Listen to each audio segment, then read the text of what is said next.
Hello guys, magandang hapon uli. Ito, ngayon lang naman tayo nakapag-update kasi kauwi lang namin kanina. Ngayon lang tayo nag-video. I-highlights ko muna yung aking mga alaga. Ito yung aking mga manok.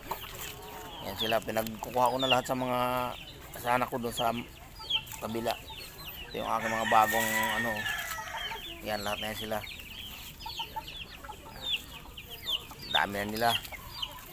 Masakit na sa bulsa. Ayan, yung aking Gilmore na 3 bisis na yan nakakapasa sa exam. Pilay na yan, baldado na yan. Igalahi ko yan. Ito yung aking sa December. Ito, inaalaga ko na itong aking original na lemon yan. Lemon 84 yan. Ang ganda na aking pinakapaborito. Ito yung aking Kelso, binata na pogi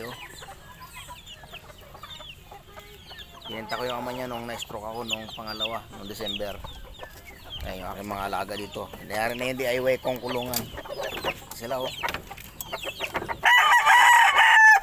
mga lemon yan. Lemon, itong dalawa na to. Ito naman, sweater yan. Sweater lemon yan. Ito pa isa. Yan.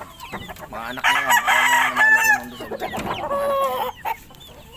Hindi tayo makapag ng maigi kasi matatagol na sa amin. Malapit tayo makapag-upload ng ng mga pagtatanim ko. Anak ng Gilmore ko yan. Ayan. Ito pa isa. Yung aking pinadadamin lahi. Pinadadami ko talaga to.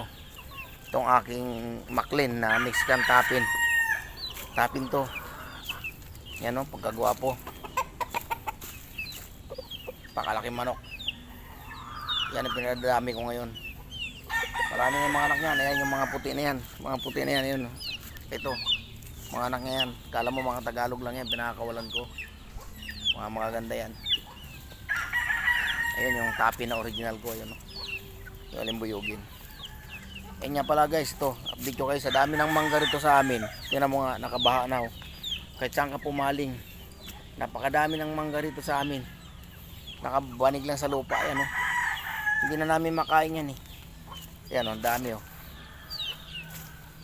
Kasi dito di na binibili sa amin to dito. Napakadami ng mangga ko dito. Ayan doon sa kabilang taniman ko niyan, yung mga gabi. Mga isang araw siguro, i-highlights ko sa inyo yan. Mag-ano na naman ako. Upload na naman ako sa pagtatanim ko ng mga kamuting kahoy, gabi at saka kamuting baging. O sige guys, dyan lang muna. Bye bye muna. Bye bye.